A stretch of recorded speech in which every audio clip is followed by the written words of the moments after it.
Kalian pernah nggak dengar istilah harta tahta titik-titik? Jadi biasakan berpikir jernih sebelum menilai seseorang. Rasa ketidakadilan itu bisa meruntuhkan kekuasaan sebesar apapun itu. Jika ingin mengubah suatu bangsa menjadi suatu bangsa yang maju, maka kita harus menempatkan ilmu pengetahuan di tempat yang paling utama. Ingat, saat masyarakat atau bangsa sedang berada di posisi yang paling sulit, persatuan itu adalah harga mati. Jabatan itu adalah titipan dari rakyat yang harus dipertanggungjawabkan, bukan fasilitas untuk bermewah-mewah atau berfoya-foya. Assalamualaikum warahmatullahi wabarakatuh. Hai sahabat history, kembali lagi nih di channel History Happy.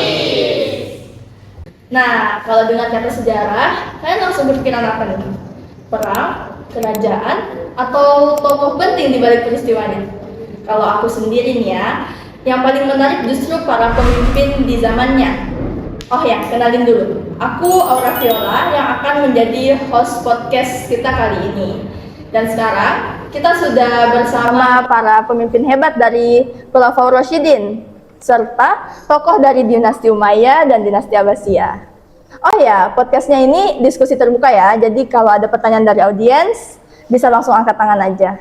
Baik, coba deh perkenalkan dulu diri kalian masing-masing. Halo sahabat Hisfiz, perkenalkan saya Abu Bakar As-Siddiq. Kalau ditanya kenapa diberi julukan As-Siddiq, karena saya adalah orang pertama yang mempercayai dakwah dari Rasulullah SAW. Dan juga kebetulan saya itu sangat dekat dengan beliau, karena saya merupakan juga orang yang pertama masuk Islam, atau yang biasa kita kenal dengan As-Sabiqunal Awwalun. Dan saya itu sejak saya masuk Islam sampai beliau wafat itu saya tidak pernah berpisah dengan beliau. Salam kenal Abu Bakar. Saya Umar bin Khattab. Pernah dengar istilah singa padang pasir? Nah, kalau pernah, itu adalah julukan saya karena saya suka melakukan perluasan wilayah secara besar-besaran. Dan dulu, sebelum saya memeluk agama Islam, saya memiliki sifat jahiliyah yang sangat meresahkan. Tapi setelah diberi hidayah, alhamdulillah, dengan izin Allah, saya kembali ke jalan yang benar. Wah, sepertinya saya pernah dengar nih. Bahkan sebelum masuk Islam pun, Umar bin Khattab ini sepertinya diseganinya bukan main ya. Kalau bukan mendengar firman Allah pada surah Toha, sepertinya Anda tidak akan masuk Islam. Betul tidak? Sepertinya iya. Oke, next kita ke khalifah ketiga kita, yaitu Utsman bin Affan. Perkenalkan sahabat Hisfiz, saya Utsman bin Affan. Ya bisa dibilang pada saat saya menjabat, umur saya sudah tidak muda lagi. Tapi saya tetap bisa memimpin Islam di era kekhalifahan. Nah, Al-Quran yang sekarang beredar itu merupakan bentuk perintah saya untuk membakukan dan mengumpulkan Al-Quran secara utuh. Nah, makanya sekarang Al-Quran yang beredar itu rata-rata namanya Al-Quran Utsmani gitu. Wah, iya benar sekali sepertinya. Sekarang kita lanjut ke khalifah terakhir, Ali bin Abi Thalib. Perkenalkan, nama saya Ali bin Abi Thalib. Sebenarnya ya, masa kepemimpinan saya itu hampir saja tidak ada. Kalau bukan karena dukungan dari masyarakat dan para sahabat, mungkin saya tidak akan menjadi Khulafaur Rasyidin.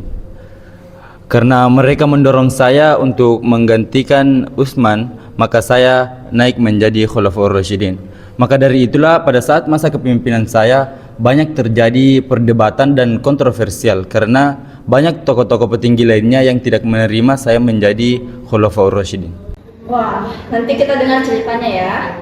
Tapi sebelum itu kita sapa dulu nih dua dinasti besar di peradaban Islam. Ayo perkenalkan diri kalian masing-masing. Nah, kalau di era saya sahabat Hisfiz itu dikenal sebagai tahun persatuan atau Amul Jamaah. Soalnya pemerintahan itu dikembalikan menjadi satu pemimpin karena beliau merasa kita itu lebih butuh kedamaian dan persatuan daripada ribut terus-menerus tentang politik yang tidak ada ujungnya. Nah, barulah setelah dinasti Umayyah muncullah dinasti Abbasiyah nih sahabat Hisfiz.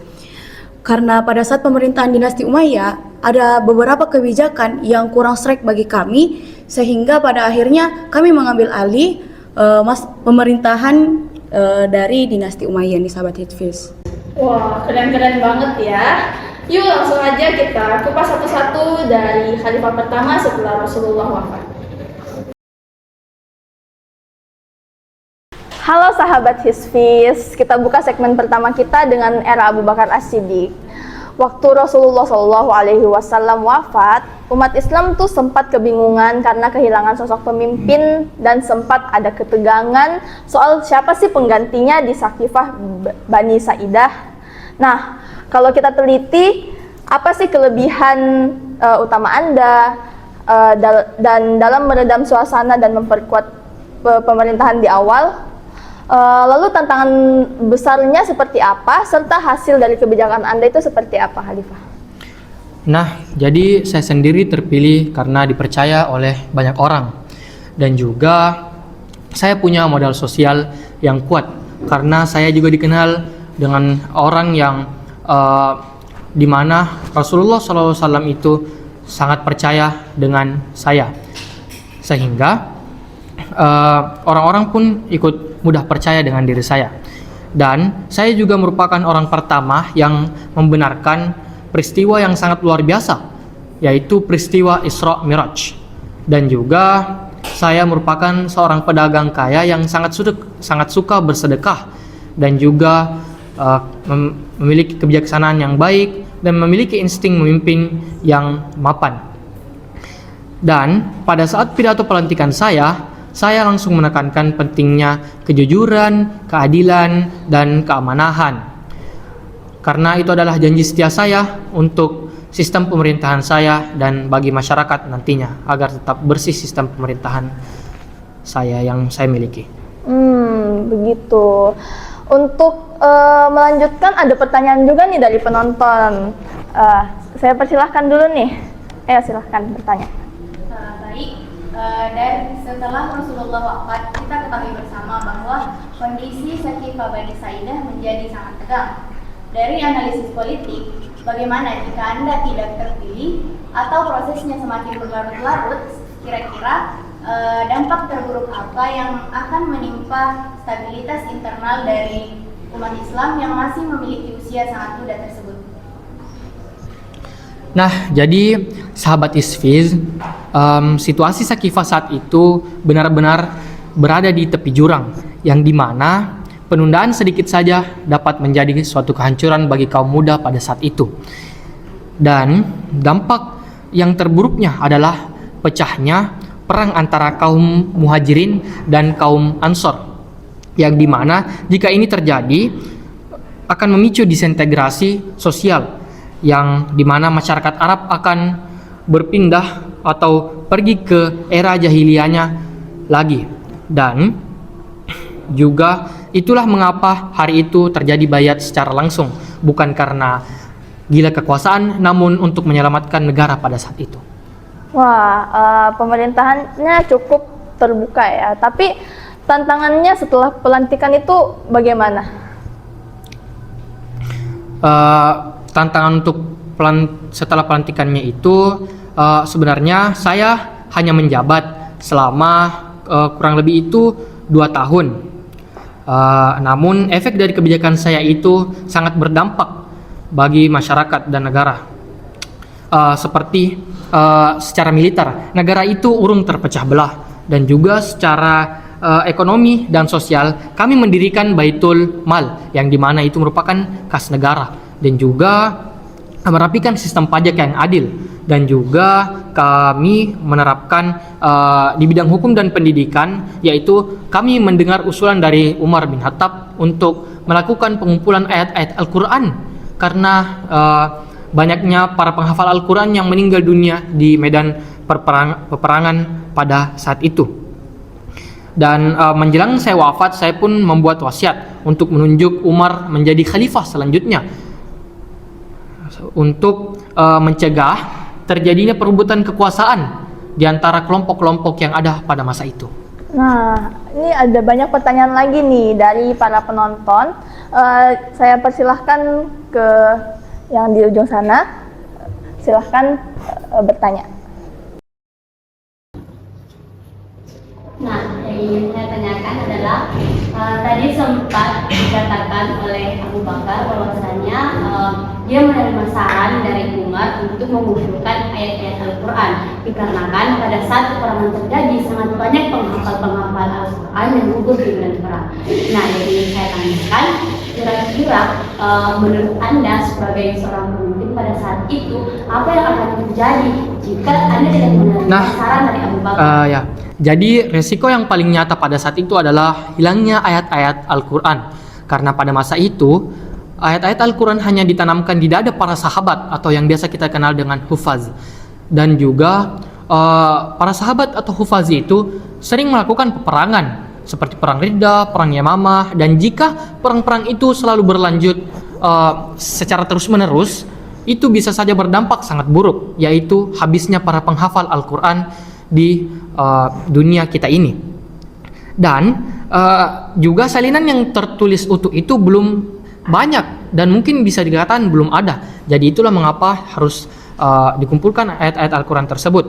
Dan itu merupakan suatu ancaman yang sangat besar karena wahyu-wahyu tersebut bisa saja dengan mudah hilang karena para penghafal Al-Quran tersebut meninggal dunia. Masih banyak pertanyaan sepertinya ya. Saya persilahkan. Kita ketahui bahwa Anda membuat suatu wasiat bahwa yang akan memimpin khalifah setelah Anda yakni Umar bin Khattab, agar tidak muncul perdebatan di antara kelompok-kelompok yang ada.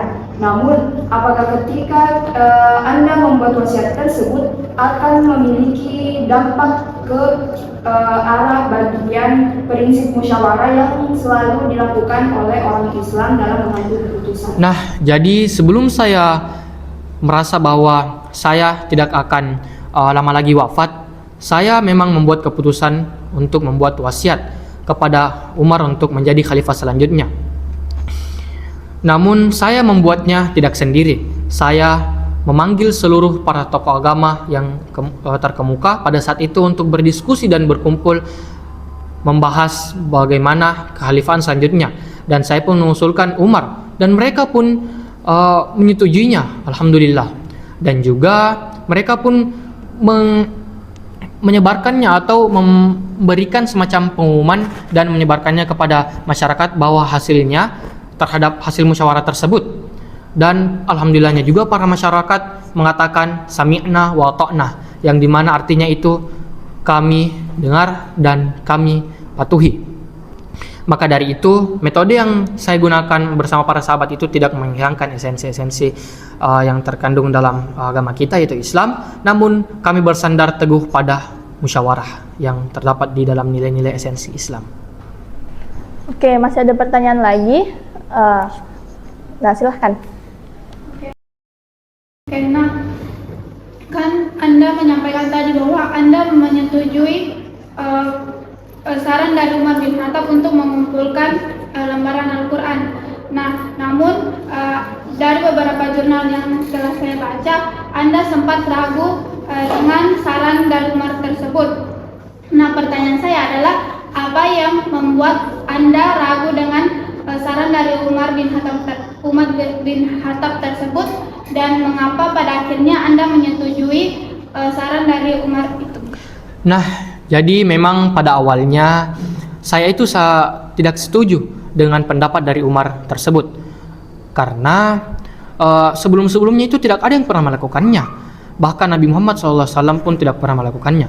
Namun setelah begitu banyak alasan yang telah diberikan, saya pun sangat berfokus pada salah satu alasan, yaitu banyaknya para penghafal Al-Quran yang meninggal di medan peperangan. Sehingga kita harus benar-benar menerapkan usulan dari Umar bin Khattab tersebut. Dengan itu saya menyuruh Zaid bin Thabit untuk melakukan tugas tersebut, untuk melakukan pengumpulan ayat-ayat Al-Quran pada masa itu. Sudah terjawab ya. Oke, ada pertanyaan lagi? Ya, silahkan. Baik, sebelumnya kesempatan yang telah diberikan, mungkin saya kembali ke pembahasan sebelumnya, yakni tadi sempat disinggung bahwa salah satu kebijakan utama Anda adalah memerangi kaum murtad atau riddah dan orang-orang yang mengakui nabi-nabi palsu demi menjaga keutuhan umat Islam. Nah, pertanyaan saya di sini adalah apakah pendekatan militer yang tegas ini benar-benar murni merupakan salah satu jalan keluar terbaik pada saat itu, atau ataukah ada sempat pertimbangan yang lain terlebih dahulu, mengingat bahwa pada masa itu bisa kita ketahui bersama kota Madinah sangatlah dalam keadaan krisis pasca meninggalnya Rasulullah Muhammad SAW. Mungkin itu dari saya. Nah, jadi pendekatan tegas itu sebenarnya harus dilakukan lebih awal, karena gerakan-gerakan riddah dan nabi-nabi palsu ini bukan merupakan sekedar perbedaan pendapat yang biasa, namun ini merupakan sebuah gerakan makar atau pemberontakan politik, yang dimana ini dapat mengancam eksistensi negara kita, yaitu negara Madinah, yang dimana itu bisa membuat kita hancur dengan mudah. Dan itu juga tidak dapat dilakukan dengan pendekatan yang hanya biasa saja atau yang tidak tegas. Kita tidak bisa melakukan diplomasi tanpa ketegasan yang kuat, karena jika kita membiarkannya, kita bisa hancur sebelum sempat berkembang, atau hancur dari dalam dan belum sempat berkembang yang menjadi lebih baik. Wah, luar biasa ya. Jadi ketika suatu negara sedang kacau, sebenarnya masyarakat itu butuh pemimpin yang tenang, jujur, dan berani mengambil keputusan tegas demi persatuan bersama. Oke, yuk kita langsung lanjut ke khalifah kedua, Umar bin Khattab.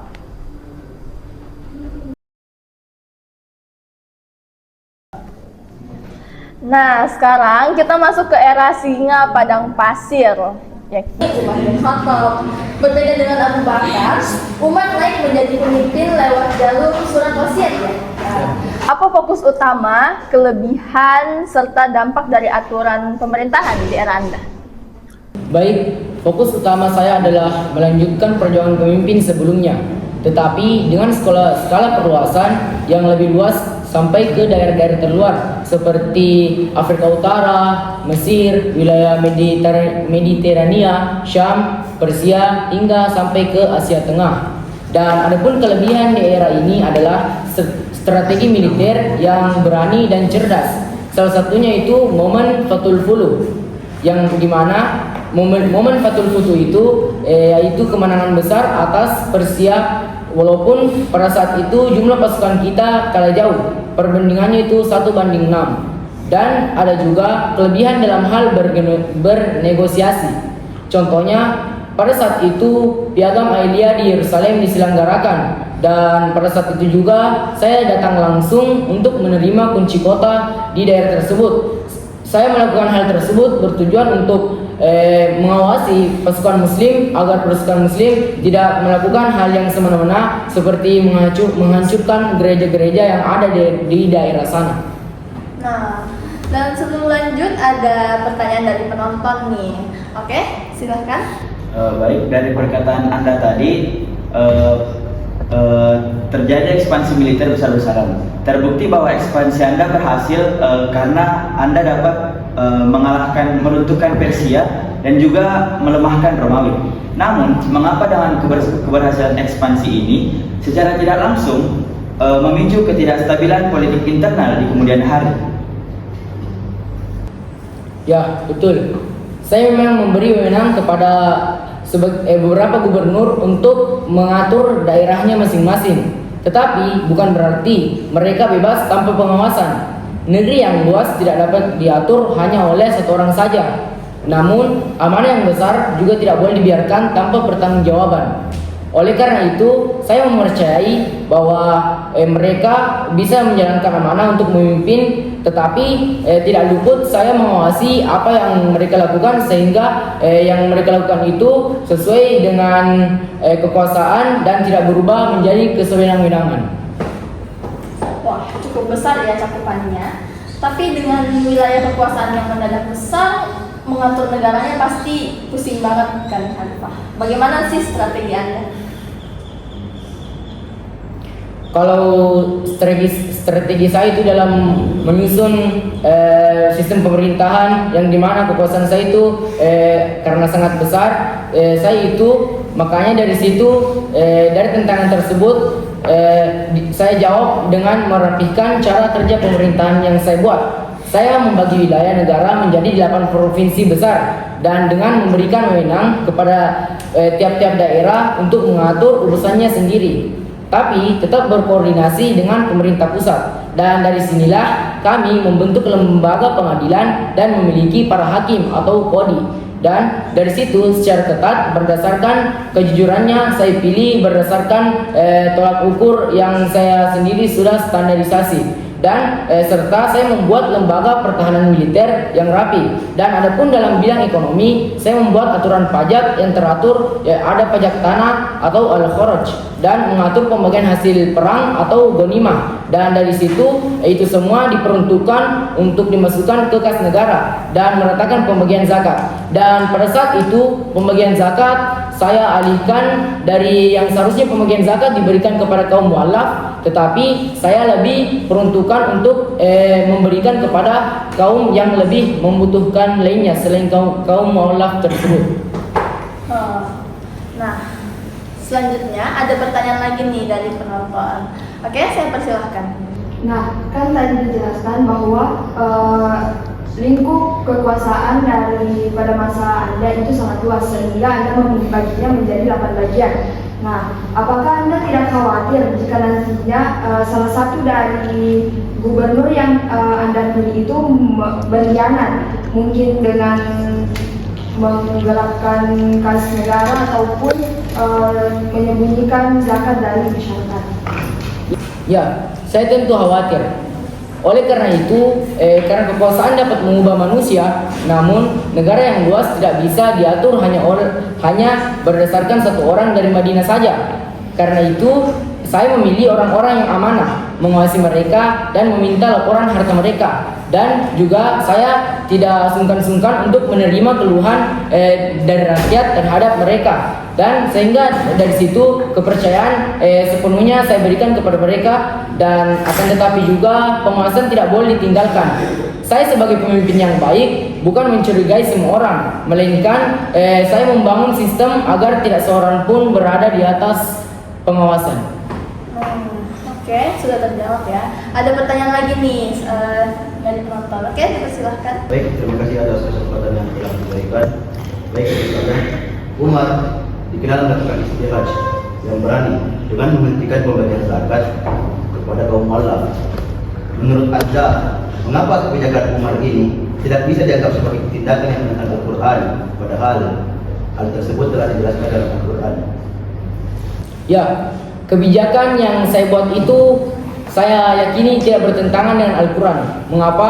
Karena saya menyesuaikan antara hukum dengan kondisi saat itu. Karena saat itu kondisi Islam sudah sangat kuat dan stabil, sehingga saya menilai zakat lebih baik diberikan kepada kaum yang lebih membutuhkan. Sehingga saya melakukan penerapan hukum yang itu bertujuan demi kemaslahatan umat. Nah, saya juga mau bertanya nih. Lalu bagaimana sih dengan urusan pendidikan dan aturan untuk warga yang non-muslim saat itu? Baik, kalau dari segi bidang pendidikan, pada saat itu saya mewajibkan pembangunan masjid sebagai tempat ibadah sekaligus belajar Al-Quran dan ilmu agama. Dan dari sinilah lahir kota-kota yang mungkin pernah kita dengar. Ini adalah kota-kota terkenal sebagai pusat ilmu seperti Basrah, Kufah, dan Syam. Dan kami juga membuat perjanjian keamanan atau al-zimmah untuk melindungi dan melayani warga non-muslim. Dan dengan komitmen saling membantu satu sama lain, seperti menyediakan tempat istirahat bagi tentara muslim selama 3 hari berturut-turut. Dan intinya saya itu memantau langsung keadaan dengan berkuda atau jalan kaki, dan khususnya di tengah pemukiman warga. Dan sekedar informasi, saya memimpin kurang lebih 10 tahun 6 bulan. Nah, ada penonton yang mau bertanya tuh. Saya pertanyaannya, langsung saja. Tadi sempat disebutkan bahwa Anda telah membuat perjanjian yang dimana disebut al-zimmah. Nah, Al-Zimah ini yang mengharuskan orang Nasrani menyiapkan akomodasi dan juga konsumsi bagi para tentara Muslim selama 3 hari berturut-turut. Nah, apakah kebijakan ini murni untuk keperluan logistik militer ataukah ada strategi politik yang khusus untuk membangun hubungan toleransi di wilayah baru tersebut? Ya, baik. Kebijakan ini saya katakan murni tidak berdiri sendiri hanya demi urusan perut militer saja, tetapi melainkan ini adalah sebuah instrumen hukum yang adil yang saya terapkan pada saat itu. Dan logistik militer terpenuhi secara legal, bukan ilegal. Dan sementara itu hak sipil, tempat ibadah, dan toleransi beragama warga sekitar, terkhususnya pada warga Nasrani, tetap dijamin sepenuhnya tanpa ada paksaan untuk berpindah keyakinan. Nah, ada lagi nih yang mau bertanya, Rifa. Oke, dipersilahkan. Baik, Rifa Umar, yang buat saya penasaran itu, Anda kan membangun sistem hukum resmi dan menunjuk hakim di setiap daerah. Jika sistem hukumnya sudah rapi, mengapa Anda tetap memilih untuk berkuda dan berjalan setiap malam untuk memantau rakyat? Apakah ini termasuk ketidakpercayaan Anda terhadap birokrasi yang Anda buat, atau ada filosofi kepemimpinan lain yang ingin Anda tunjukkan? Baik, seperti yang sebelumnya saya katakan, saya membangun birokrasi untuk menjalankan sistem pemerintahan yang telah diatur oleh gubernur-gubernur yang telah saya amanahkan. Tetapi saya turun langsung untuk menjaga hati nurani saya sendiri.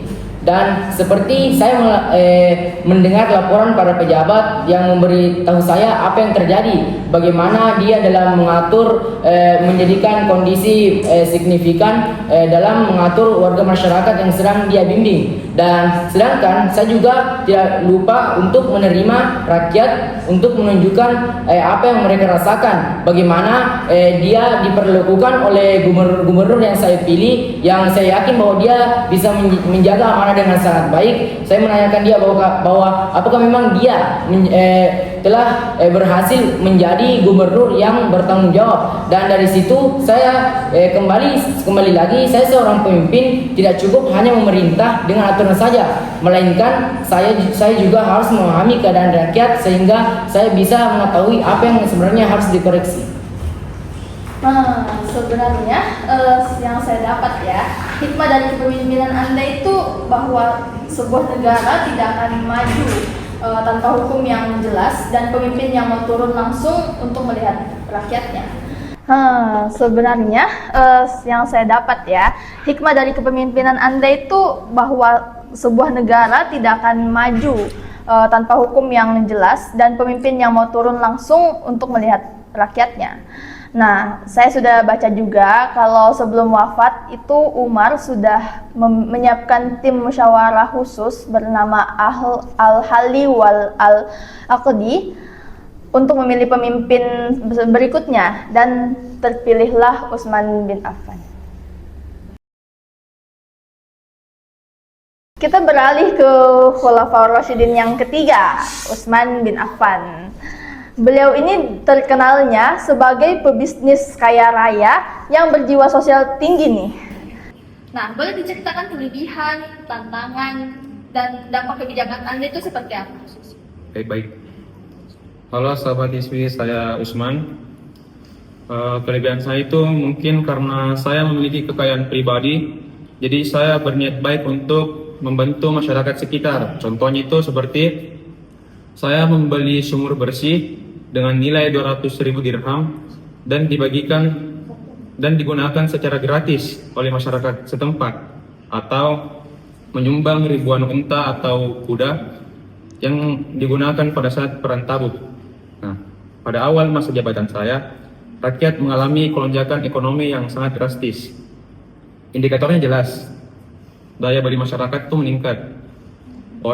Banyak orang yang mau pergi haji, sampai-sampai kami melakukan perluasan wilayah pada area Masjidil Haram di Mekah dan Masjid Nabawi di Madinah. Jadi saya membagi dua itu. Yang pertama itu donasi politik, dan sosial demi kesejahteraan rakyat, bukan untuk memperkaya diri. Nah, integrasi ini terlihat saat saya menyumbangkan aset pribadi dalam skala masif untuk fasilitas umum. Contohnya tadi seperti sumur dan akomodasi seperti kuda dan unta, seperti itu. Nah, ada yang mau bertanya lagi nih, saya silakan. Baik, jadi Anda ini kan merupakan seorang pembisnis besar ya, termasuknya menjadi kepala negara. Nah, itu bagaimana secara Anda untuk memisahkan yang mana harta pribadi dengan kas negara ini sendiri atau baik mal, dan apakah tidak ada konflik kepentingan di dalam situ pada saat itu? Nah, pertanyaannya mirip seperti yang tadi. Justru karena kekayaan pribadi saya sebelum menjabat itu, saya tidak mempunyai beban untuk memperkaya diri. Bahkan saya tidak mengambil gaji dari 1 dirham pun dari Baitul Mal. Jadi semua kebutuhan hidup itu sudah tertanggung sebelum saya menjabat. Jadi tidak ada konflik kepentingan, tapi yang ada itu subsidi silang dari harta pribadi saya untuk negara. Sekian. Nih, ada yang mau bertanya lagi nih, saya silahkan. Baik, terima kasih atas kesempatan yang telah diberikan. Langsung saja, mengapa kebijakan Anda yang membakar lembaga-lembaga lain ini membuat satu Al-Quran Gustaf standar, yaitu Gustaf Usmani, yang seperti yang dikatakan di awal tadi, sempat memicu protes. Ya. Saya terpaksa mengambil langkah berani ini karena banyak sahabat yang menyayangkan, dan juga ada faktor lain yang menjelaskan wilayah Islam itu semakin luas dan penyebaran Al-Quran itu semakin bertebaran. Otomatis jika tidak dikumpulkan Al-Quran dalam bentuk satu kesatuan, hal tersebut dapat membedakan cara penyebutan setiap huruf di berbagai wilayah, seperti itu. Saya rasa juga dampak ekonominya berasa banget ya. Tapi kenapa masa kepemimpinan Anda itu sering dibagi menjadi 2 periode yang beda drastis? Nah, justru tantangan yang saya dapatkan itu berada di periode kedua. Di situ terjadi krisis politik yang membuat saya difitnah dan diberikan dan disebarkan kepada masyarakat itu berita hoax. Sampai-sampai saya dituduh saya melakukan nepotisme atau mengangkat pejabat dari keluarga atau seseorang yang memiliki hubungan darah dengan saya. Padahal kalau dibedah secara jujur, pemberhentian beberapa pejabat tersebut murni mengikuti permintaan tertulis dari Umar itu sendiri. Sedangkan pengangkatan pejabat yang baru itu bukan semata-mata karena saya memiliki hubungan darah, akan tetapi karena melihat mereka memiliki integritas dan mereka memiliki image yang baik di depan masyarakat sekitar. Nah, ada penonton lagi nih yang mau bertanya. Oke, dipersilahkan. Di saat tuduhan nepotisme muncul, bagaimana cara Anda mengatasi masalah tersebut dari banyaknya masyarakat yang kurang percaya terhadap Anda? Saya terpaksa mengambil langkah berani ini karena banyak sahabat yang menyayangkan, dan juga ada faktor lain yang menjelaskan wilayah Islam itu semakin luas dan penyebaran Al-Quran itu semakin bertebaran. Otomatis jika tidak dikumpulkan Al-Quran dalam bentuk satu kesatuan, hal tersebut dapat membedakan cara penyebutan setiap huruf di berbagai wilayah, seperti itu. Saya rasa juga dampak ekonominya berasa banget ya. Tapi kenapa masa kepemimpinan Anda itu sering dibagi menjadi 2 periode yang beda drastis? Nah, justru tantangan yang saya dapatkan itu berada di periode kedua. Di situ terjadi krisis politik yang membuat saya difitnah dan diberikan dan disebarkan kepada masyarakat itu berita hoax. Sampai-sampai saya dituduh saya melakukan nepotisme atau mengangkat pejabat dari keluarga atau seseorang yang memiliki hubungan darah dengan saya. Padahal kalau dibedah secara jujur, pemberhentian beberapa pejabat tersebut murni mengikuti permintaan tertulis dari Umar itu sendiri. Sedangkan pengangkatan pejabat yang baru itu bukan semata-mata karena saya memiliki hubungan darah, akan tetapi karena melihat mereka memiliki integritas dan mereka memiliki image yang baik di depan masyarakat sekitar.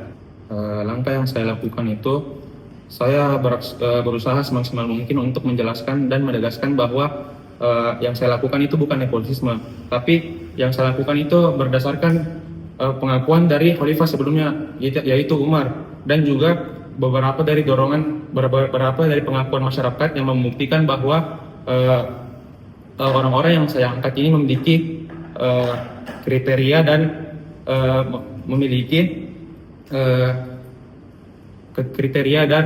memiliki image yang baik, gitu. Nah, ada pertanyaan lagi tuh di sebelah sana. Oke, silakan.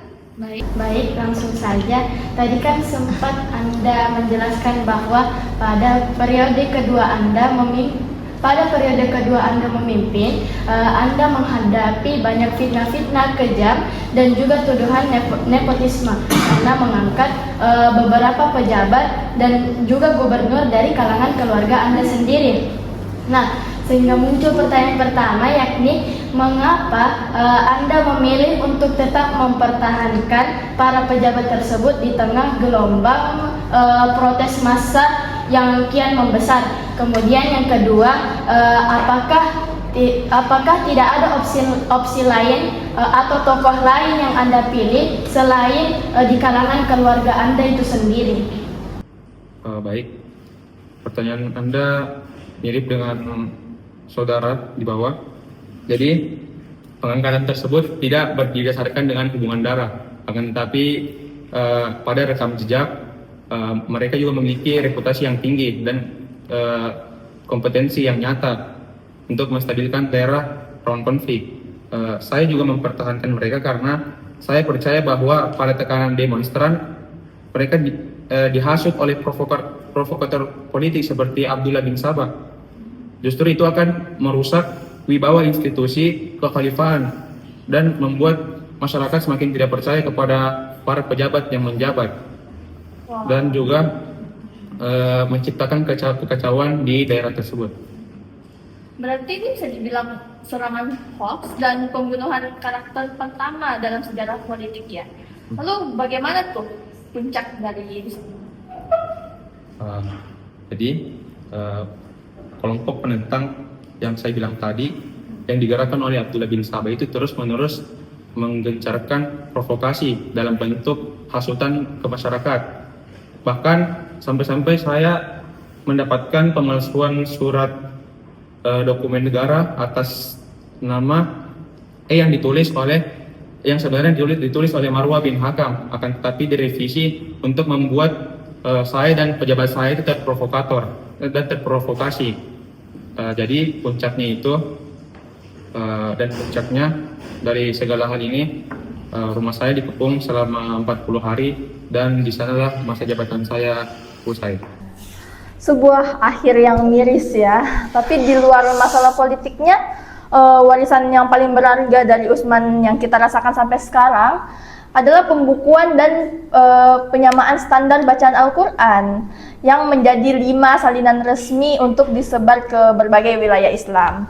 Nah, sekarang mari kita sambut Khalifah terakhir, Ali bin Abi Thalib. Nah, kita sudah sampai di segmen terakhir dari Khulafaur Rasyidin, yaitu Ali bin Abi Thalib. Sejak awal diangkat menjadi pemimpin, posisi Anda itu sudah dihadapkan pada situasi politik yang ruwet banget ya Khalifah. Apa saja sih tantangan konflik dan kebijakan yang berhasil Anda selamatkan? Betul sekali, seperti yang saya katakan pada saat saya perkenalan, pada saat masa kepemimpinan saya banyak sekali terjadi kontroversial dan perdebatan. Salah satunya pada saat saya disahkan menjadi penerus Utsman bin Affan. banyak kelompok atau faksi-faksi politik yang meragukan kepemimpinan saya. Terlebih lagi pada saat itu baru saja terjadi masalah dari kasus pembunuhan Utsman bin Affan. Akan tetapi tantangan terberat saya adalah tekanan internal dari kelompok Muawiyah dan Bani Umayyah. Dan masalah ini membesar dikarenakan saya memecat semua gubernur-gubernur yang menurut saya pada saat itu kepemimpinannya kurang tegas atau kurang bagus. Wah, jadi untuk selanjutnya saya sudah melihat ada yang mau bertanya nih dari barisan penonton. Nah, saya persilahkan. Oke.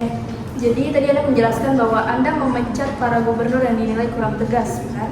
Nah, kenapa pada saat itu Anda langsung memilih untuk merombak pemerintahan dengan cara memecat para gubernur yang dinilai kurang tegas? Bukankah untuk menyelesaikan kasus Utsman sendiri itu lebih penting bagi rakyat? Bagi saya, keadilan itu tidak bisa ditunda. Membiarkan pejabat yang korupsi dan lemah tetap memimpin justru akan membuat negara makin rusak dan hancur. Saya harus membersihkan masalah internal kepemerintahan terlebih dahulu agar hukum bisa ditegakkan secara adil. Mengusut pembunuh Utsman dalam kondisi aparatur negara yang masih pincang dan berpihak justru akan memicu fitnah atau masalah yang lebih besar. Saya juga mau bertanya nih, Pak, kenapa sih kebijakan pemecatan itu sebenarnya ditentang keras sekali? Sebenarnya kebijakan itu ditentang karena pihak dari Bani Umayyah itu banyak yang menjabat sebagai gubernur dan sebagian dari mereka dipecat karena ketidakamanan mereka. Dan Bani Umayyah takut posisi atau jabatan enak mereka itu hilang karena gaya kepemimpinan saya itu tidak ada istilah tawar menawar dan tegas dalam materi keadilan. Ditambah lagi mereka menambah isu kematian Utsman bin Affan sebagai dukungan. Dia membuat opini bahwa kelompok saya mendukung para pembunuh Utsman bin Affan. Tujuannya jelas, mereka mendesak saya agar saya mundur dari jabatan saya dan mereka ingin berkuasa di bagian jabatan gubernur. Saya lihat ada lagi penonton yang mau bertanya. Oke, saya persilahkan. Baik, pertanyaan dari saya itu seperti yang kita ketahui bahwa kelompok pendukung Anda yang berasal dari penentang Anda yang berasal dari Bani Umayyah bisa kita sebut sebagai elit mapan, sedangkan kelompok pendukung Anda yang banyak berasal dari kalangan Irak yang bisa kita sebut sebagai pejuang garis keras. Nah, apakah konflik ini sebenarnya adalah perang ekonomi sosial atau hanya masalah politik suksesi? Pada saat zaman saya konflik itu bukan cuma tentang politik, akan tetapi dia rasanya sejatinya adalah perang kelas ekonomi sosial, bukan sekedar sukses politik.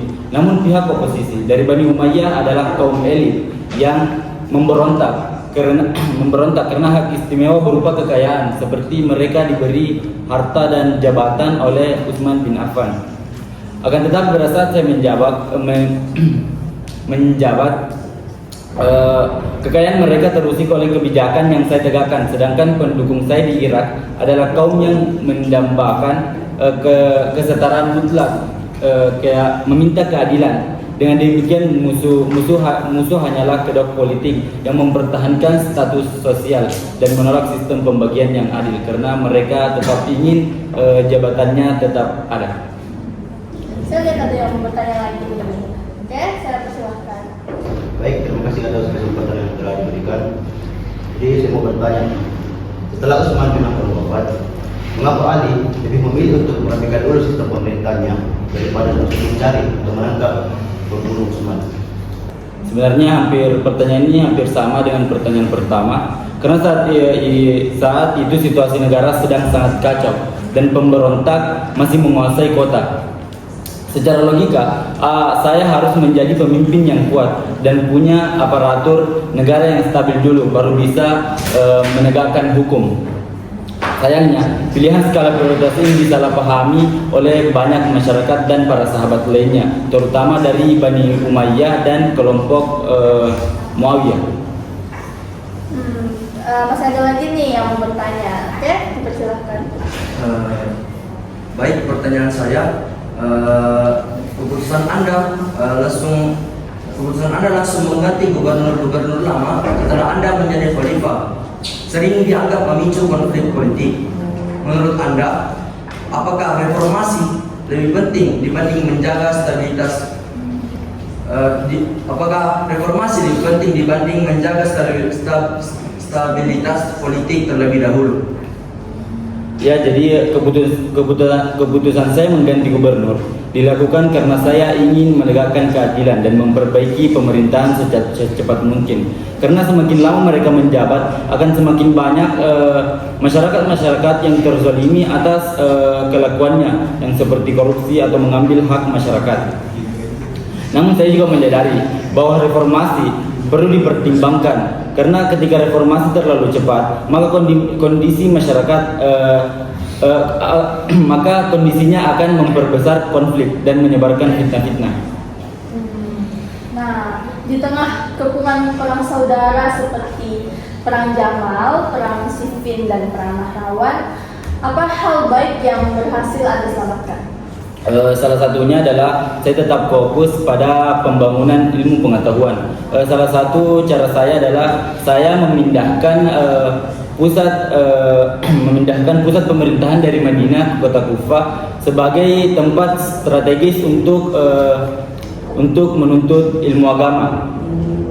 Saya juga memerintahkan Abu Al-Aswad Ad-Duali untuk menyusun dasar-dasar ilmu nahwu karena agar orang-orang yang di luar dari bangsa Arab bisa membaca dan memahami Al-Quran dengan benar. Dan di akhir cerita pada saat itu kaum ekstremis Khawarij berhasil menyerang saya, yang mengakibatkan masa Khulafaur Rasyidin saya telah berakhir dan tidak sempat diteruskan oleh anak saya yaitu Hasan bin Ali. Nah, saya juga melihat ada penonton lagi yang mau bertanya. Oke, saya persilahkan.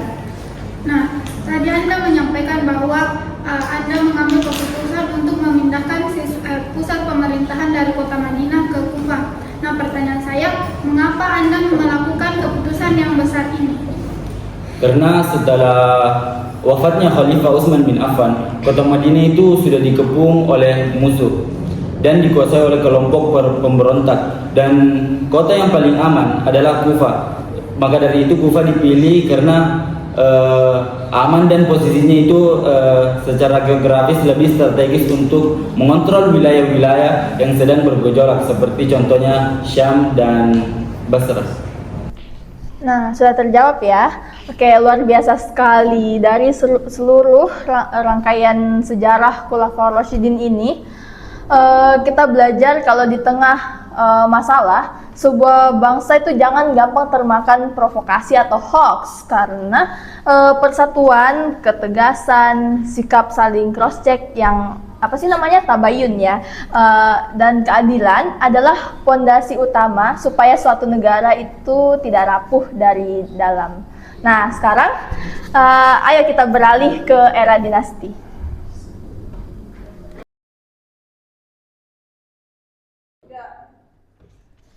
Nah, sahabat Hisfiz, setelah era Khulafaur Rasyidin selesai, peradaban Islam memasuki era baru, yaitu saya dengar-dengar dinasti Umayyah ya namanya. Jujur saya penasaran nih, boleh diceritakan bagaimana kelebihan sistem baru ini, dampak dari kebijakannya, serta tantangan yang membuat dinasti ini runtuh itu sebenarnya bagaimana?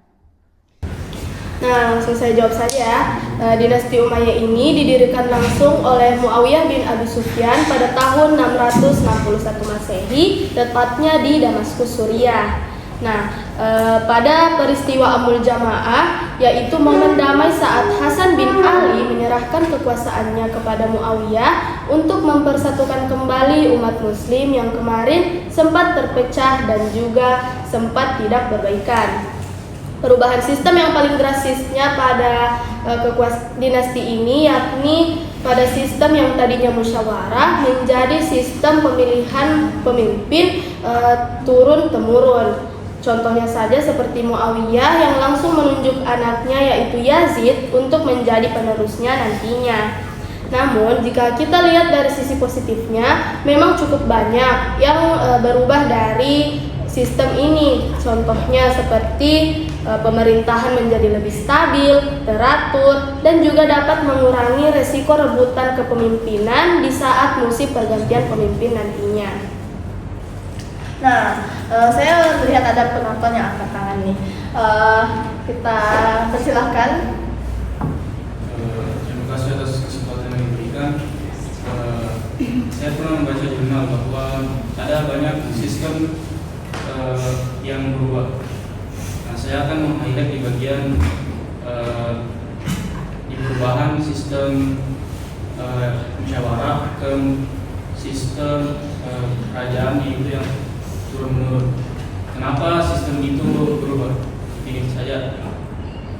Nah, perubahan ini dilakukan yang awalnya untuk menjaga stabilitas politik dan juga mencegah perebutan kekuasaan yang dapat menimbulkan konflik nantinya. Dengan adanya pewarisan tahta, pemilihan kepemimpinan secara turun-temurun ini dapat dianggap lebih teratur dan juga lebih cepat.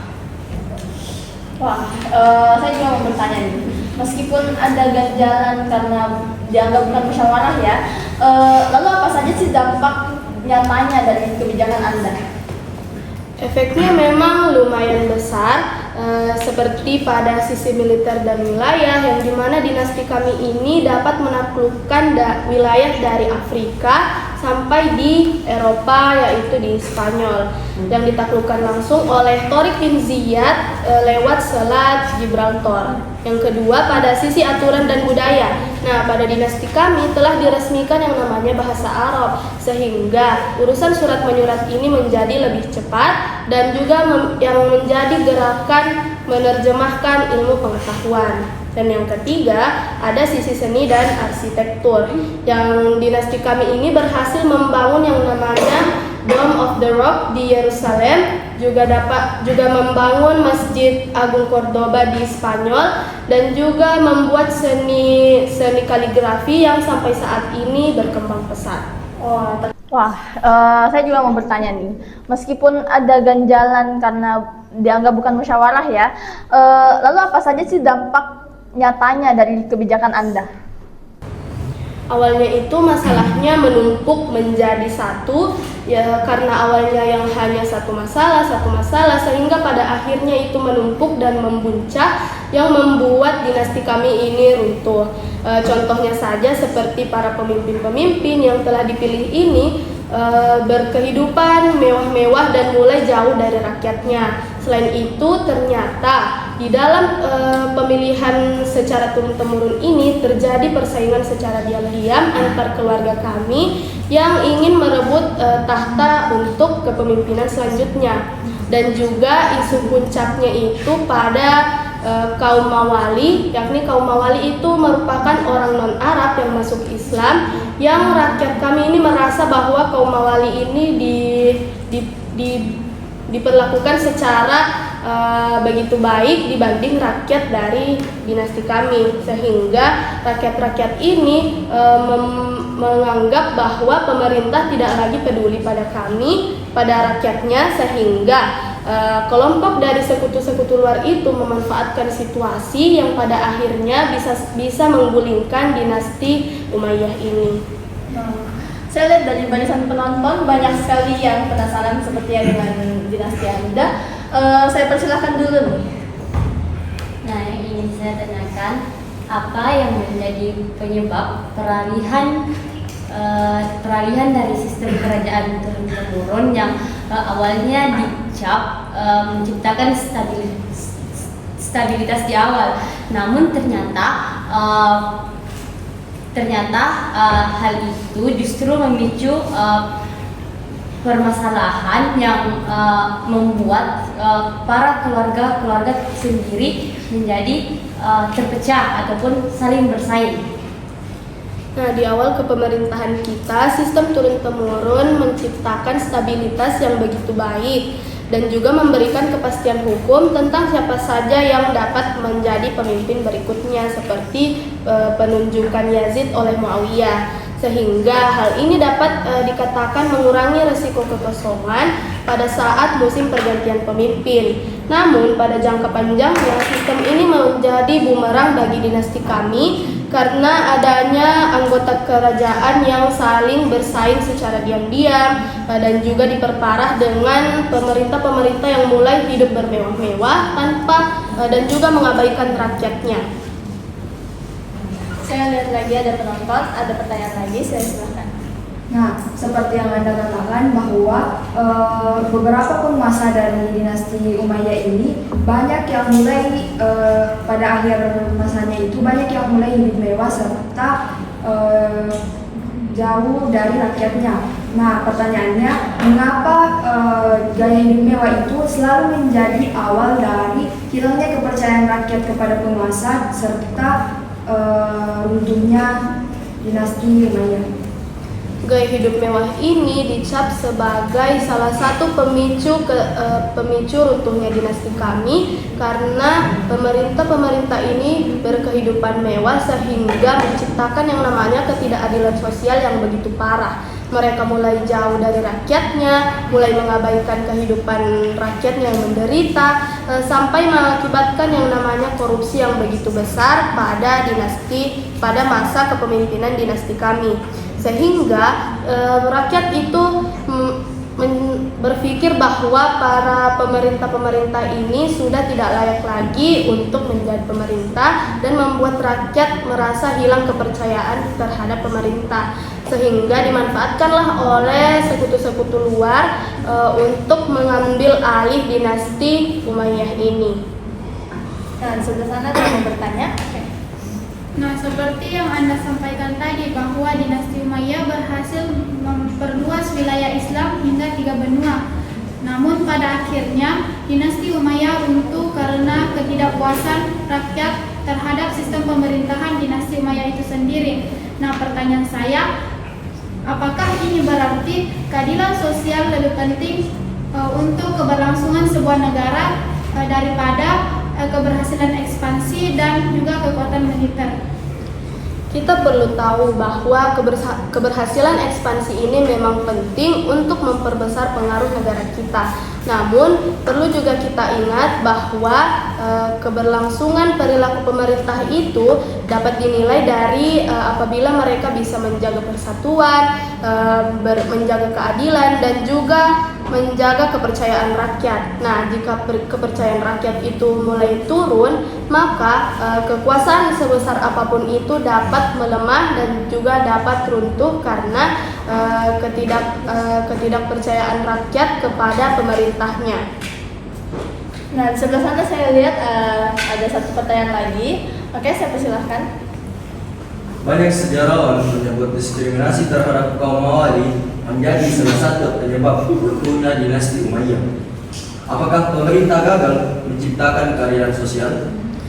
Bisa dibilang iya, karena perluasan wilayah pada dinasti kami ini cukup besar sehingga menciptakan yang namanya tanggung jawab yang begitu besar. Nah, termasuk pada kaum Mawali. Jadi ketika masyarakat mulai merasa diperlakukan tidak adil dengan pemerintahnya, kepercayaan terhadap pemerintah pun perlahan mulai melemah dan juga menjadi salah satu faktor melemahnya dinasti dan menjadi runtuhnya dinasti Umayyah ini. Nah, saya juga dapat dari Anda pelajaran berharga banget ya, bahwa kekuasaan besar itu bisa runtuh seketika kalau keadilan sosial untuk rakyat itu sudah hilang. Sekarang yuk kita langsung tengok dinasti yang satu lagi yang berhasil merebut tahta dari dinasti Umayyah, yaitu dinasti Abbasiyah.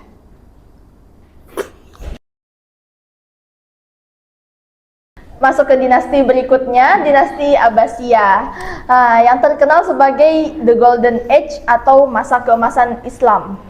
Nah, boleh dikulik nih, apa keuntungan pindahnya ibu kota ke Baghdad, dampak kebijakan besarnya, serta masalah akhir dari dinasti ini? Ya. Dinasti Abbasiyah ini didirikan pada tahun 750 Masehi oleh Abu Abbas As-Saffah. Kami memindahkan ibu kota dari Damaskus ke Baghdad bukan semata-mata hanya karena ingin dipindahkan saja, tetapi karena kami menilai bahwa Baghdad itu memiliki posisi yang strategis karena oke banget untuk jalur perdagangan, pusat ilmu, dan hubungan antar negara.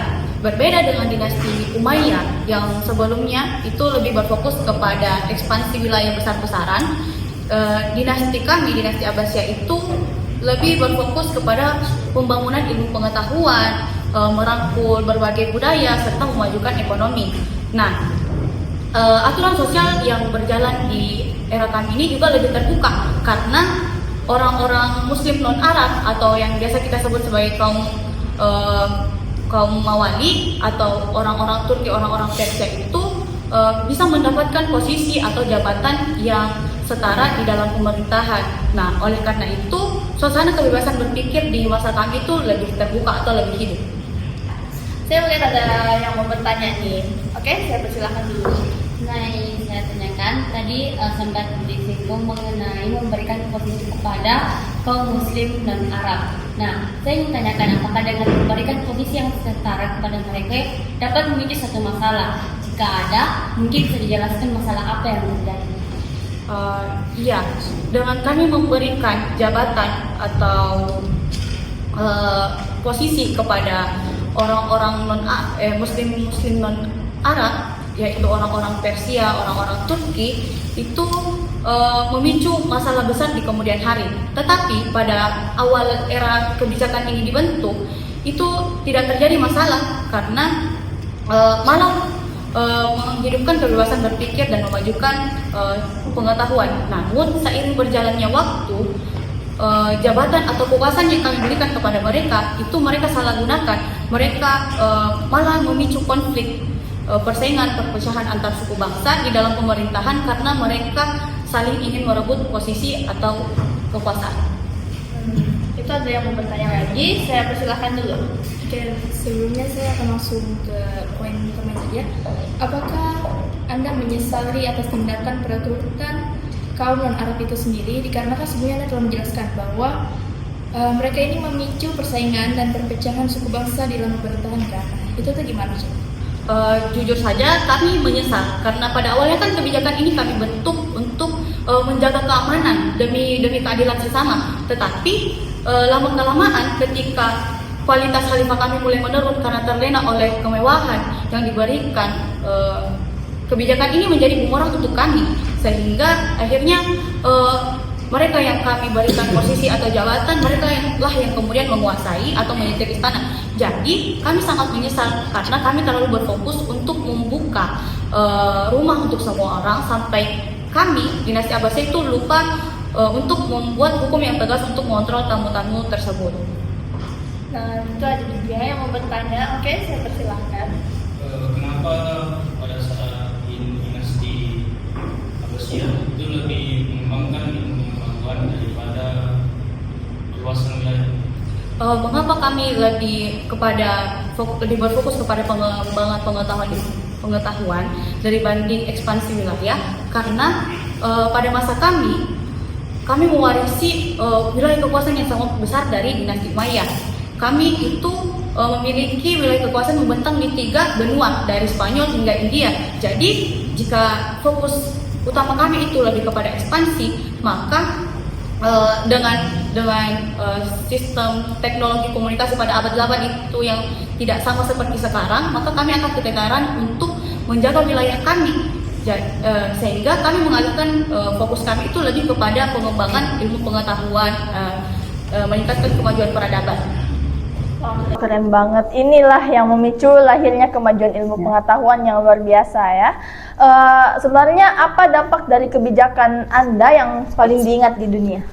Kebijakan yang paling bersejarah itu adalah pendirian Baitul Hikmah. Baitul Hikmah itu adalah sebuah perpustakaan raksasa, sebuah pusat ilmu yang menjadi tempat penelitian, yang menjadi wadah untuk menerjemahkan buku-buku dari Persia, Yunani, sampai Romawi ke dalam bahasa Arab. Dan dari sinilah juga lahir ilmuwan-ilmuwan top dunia seperti Al-Khawarizmi, sang penemu Al-Jabar, kemudian Ibnu Sina, bapak kedokteran yang pada saat itu bukunya menjadi rujukan selama berabad-abad, serta lahir para pemikir dan ahli bintang seperti Al-Farabi, Al-Ghazali, Al-Biruni, dan Al-Battani. Dampak lainnya juga dapat kita lihat dengan lahirnya 4 mazhab fikih besar, yakni Imam Abu Hanifah, Imam Syafi'i, Imam Malik, dan Imam Ahmad bin Hanbal. Tuh ada yang bertanya lagi tuh. Oke, saya persilahkan.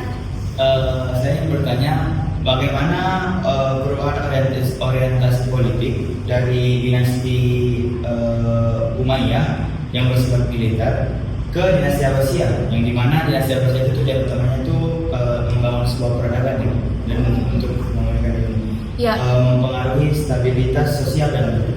Baik, terima kasih atas pertanyaannya. Kita ketahui bahwa pada masa dinasti Umayyah itu terdapat namanya sistem kasta.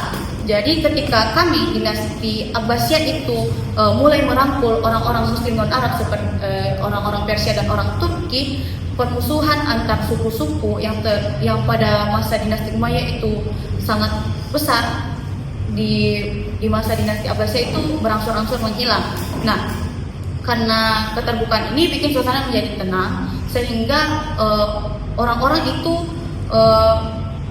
jadi punya kebebasan berpikir, tidak perlu lagi pusing-pusing pikir perluasan wilayah, terus jadi energi mereka itu bisa dialihkan ke hal-hal yang lebih positif.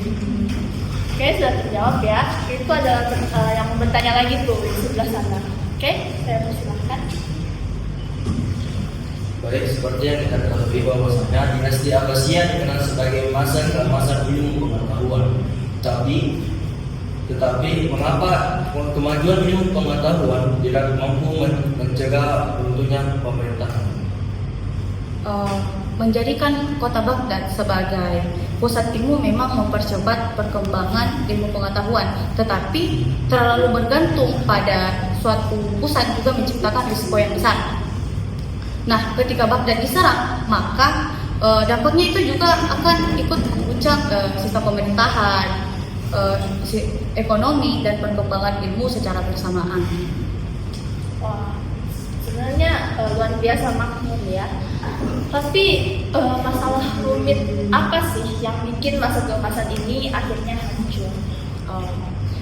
Masalahnya itu datang dari dua arah. Kalau dilihat dari sisi internalnya adalah penurunan kualitas pemimpin atau para khalifah di akhir era ini menjadi lemah karena mereka terlena oleh gaya hidup yang mewah, terjebak korupsi, serta adanya perpecahan antar suku bangsa dalam pemerintahan dan ribut soal aliran agama. Nah, akibatnya membuat wilayah-wilayah jajahan itu melepaskan diri satu persatu. Nah, kalau lihat dari sisi eksternalnya, dinasti Abbasiyah ini dihantam 2 serangan militer besar. Yang pertama itu perang salib dari barat, dan yang kedua itu serbuan bangsa Mongol dari timur. Puncaknya itu pada tahun 1258 Masehi. Pasukan Hulagukan dari Mongol itu menyerang dan meratakan kota Baghdad, bahkan membakar habis Baitul Hikmah dan membunuh ribuan ilmuwan. Nah, ini menjadi salah satu tragedi kemanusiaan terbesar sekaligus akhir dari dinasti kami. Akhirnya cukup menyedihkan ya, tapi tetap memberi pelajaran berharga bahwa peradaban yang maju itu sebenarnya bisa hancur total karena jika para pemimpinnya itu sibuk rebutan jabatan dan lupa menjaga persatuan rakyatnya. Baik, sudah cukup. Sudah sampai situ.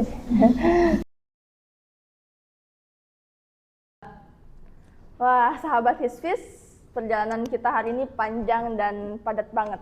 Dari era perjuangan Abu Bakar, melewati krisisnya, perapian aturan negara oleh Umar, puncak makmurnya Utsman, dan ujian perang dari saudara dari zaman Ali, sampai transisi sistem kerajaan di Umayyah dan majunya ilmu pengetahuan di Abbasiyah. Kita bisa ambil kesimpulan Kalau nilai keadilan, persatuan, keterbukaan informasi, dan ilmu pengetahuan itu adalah hal yang selalu penting sampai kapanpun. Nah, maka dari itu, yuk kita dengar kalimat penutup dari para tokoh hebat kita. Ingat, saat masyarakat atau bangsa sedang berada di posisi yang paling sulit, persatuan itu adalah harga mati. Dan bangsa yang kuat itu bukanlah bangsa yang tidak pernah merasakan masalah, namun bangsa yang kuat adalah bangsa yang tetap bersatu jika mereka menghadapi masalah. Dan selalu tanamkan dalam diri dan jiwa kita, jabatan itu adalah titipan dari rakyat yang harus dipertanggungjawabkan, bukan fasilitas untuk bermewah-mewah atau berfoya-foya, melainkan pemimpin yang hebat bukan yang ditakuti rakyatnya, melainkan yang bisa menegakkan hukum dengan adil dan membuat rakyat merasa nyaman, aman, dan terlindungi. Nah, kalian pernah nggak dengar istilah harta, tahta, titik-titik? Nah, harta dan tahta itu tidak ada gunanya jika tidak digunakan untuk kebaikan orang lain, kebaikan untuk orang lain. Nah, serta kita harus melakukan sikap tabayun atau cek recek info agar bangsa ini tidak mudah terpecah belah akibat berita hoax. Perpecahan seringkali terjadi bukan karena kurangnya dalam segi fisik, tapi karena hilangnya pikiran jernih dan akal sehat dalam menyikapi perbedaan politik. Jadi biasakan berpikir jernih sebelum menilai seseorang atau politik.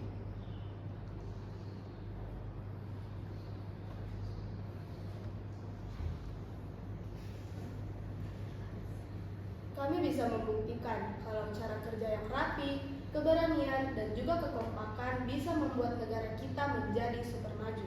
Namun, jangan lupa kalau sejarah juga mencatat rasa ketidakadilan itu bisa meruntuhkan kekuasaan sebesar apapun itu. Dan dari kami, dunia belajar. Jika ingin mengubah suatu bangsa menjadi suatu bangsa yang maju, maka kita harus menempatkan ilmu pengetahuan di tempat yang paling utama. Ketika masyarakat mencintai ilmu, maka bangsa tersebut juga akan maju. Nah, jadi sejarah itu bukan cuma dongeng masa lalu ya teman-teman, tapi bisa untuk flashback buat kita melihat kondisi hari ini. Oke, makasih banyak untuk para khalifah dinasti Umayyah dan dinasti Abbasiyah. Saya Aura Viola sebagai host pamit undur diri.